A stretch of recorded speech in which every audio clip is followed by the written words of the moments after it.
شروع اللہ کا نام لے کر جو بڑا مہربان نہایت رحم والا ہے۔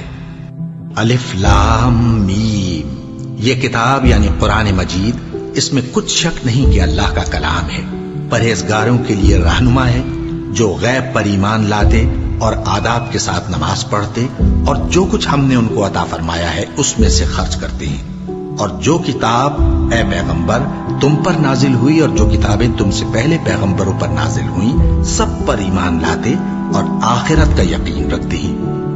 یہی لوگ اپنے پروردگار کی طرف سے آئی ہوئی ہدایت پر ہیں اور یہی لوگ کامیاب ہیں۔ جو لوگ کافر ہیں انہیں تم نصیحت کرو یا نہ کرو ان کے لیے برابر ہے، وہ ایمان نہیں لانے کے۔ اللہ نے ان کے دلوں اور کانوں پر مہر لگا رکھی ہے اور ان کی آنکھوں پر پردہ پڑا ہوا ہے اور ان کے لیے بڑا عذاب تیار ہے۔ اور بعض لوگ ایسے ہیں جو کہتے ہیں کہ ہم اللہ پر اور روز آخر پر ایمان رکھتے ہیں، حالانکہ وہ ایمان نہیں رکھتے۔ یہ اپنے خیال میں اللہ کو اور مومنوں کو دھوکہ دیتے ہیں، مگر حقیقت میں اپنے سوا کسی کو دھوکہ نہیں دیتے اور اس سے بے خبر ہیں۔ ان کے دلوں میں کفر کا مرض تھا، اللہ نے ان کا مرض اور زیادہ کر دیا اور ان کے جھوٹ بولنے کے سبب ان کو دکھ دینے والا عذاب ہوگا۔ اور جب ان سے کہا جاتا ہے کہ زمین میں فساد نہ ڈالو تو کہتے ہیں کہ ہم تو اصلاح کرنے والے ہیں۔ دیکھو یہ بلا شبہ مفسد ہیں لیکن خبر نہیں رکھتے۔ اور جب ان سے کہا جاتا ہے کہ جس طرح اور لوگ ایمان لے آئے تم بھی ایمان لے آؤ تو کہتے ہیں بھلا جس طرح بے وقوف ایمان لے آئے ہیں اسی طرح ہم بھی ایمان لے آئے۔ سن لو کہ یہی بے وقوف ہیں لیکن نہیں جانتے۔ اور یہ لوگ جب مومنوں سے ملتے ہیں تو کہتے ہیں کہ ہم ایمان لے آئے ہیں، اور جب اپنے شیطانوں میں جاتے ہیں تو ان سے کہتے ہیں کہ ہم تمہارے ساتھ ہیں، اور مسلمانوں سے تو ہم ہنسی کیا کرتے ہیں۔ ان منافقوں سے اللہ ہنسی کرتا ہے اور انہیں مہلت دیا جاتا ہے کہ شرارت و سرکشی میں پڑے بہک رہے ہیں۔ یہ وہ لوگ ہیں جنہوں نے ہدایت چھوڑ کر گمراہی خریدی، تو نہ تو ان کی تجارت ہی نے کچھ نفع دیا اور نہ یہ ہدایت یاب ہی ہوئی۔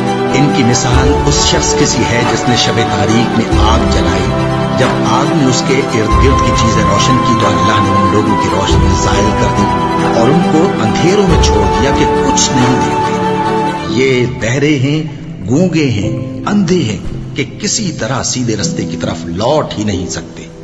یا ان کی مثال میں کسی ہے کہ آسمان سے برس رہا ہو اور اس میں اندھیرے پر اندھیرا چھا رہا ہو اور بادل گرج رہا ہو اور بجلی کوند رہی ہو تو یہ کڑک سے ڈر کر موت کے خوف سے کانوں میں انگلیاں دے لے۔ اور اللہ کافروں کو ہر طرف سے گھیرے ہوئے ہے، قریب ہے کہ بجلی کی چمک ان کی آنکھوں کی بصارت کو اچک لے جائے۔ جب بجلی چمکتی اور ان پر روشنی ڈالتی ہے تو اس میں چل پڑتے ہیں، اور جب اندھیرا ہو جاتا ہے تو کھڑے کے کھڑے رہ جاتے ہیں۔ اور اگر اللہ چاہتا تو ان کے کانوں کی سنوائی اور آنکھوں کی بینائی دونوں کو زائل کر دیتا۔ بلا شبہ اللہ ہر چیز پر قادر ہے۔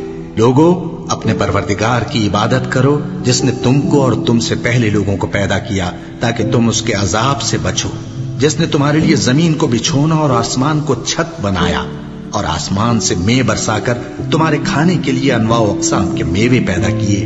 بس کسی کو اللہ کا ہمسر نہ بناؤ، اور تم جانتے تو ہو۔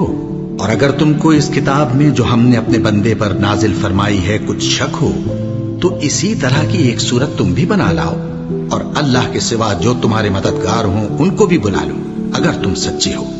پھر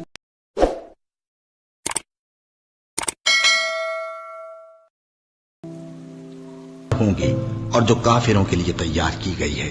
اور جو لوگ ایمان لائے اور نیک عمل کرتے رہے ان کو خوشخبری سنا دو کہ ان کے لیے نعمت کے باغ ہیں جن کے نیچے نہریں بہ رہی ہیں۔ جب انہیں ان میں سے کسی قسم کا میوہ کھانے کو دیا جائے گا تو کہیں گے یہ تو وہی ہے جو ہم کو پہلے دیا گیا تھا، اور ان کو ایک دوسرے کے ہم شکل میوے دیے جائیں گے، اور وہاں ان کے لیے پاک بیویاں ہوں گی اور وہ بہشتوں میں ہمیشہ رہیں گے۔ اللہ اس بات سے آر نہیں کرتا کہ مچھر یا اس سے بڑھ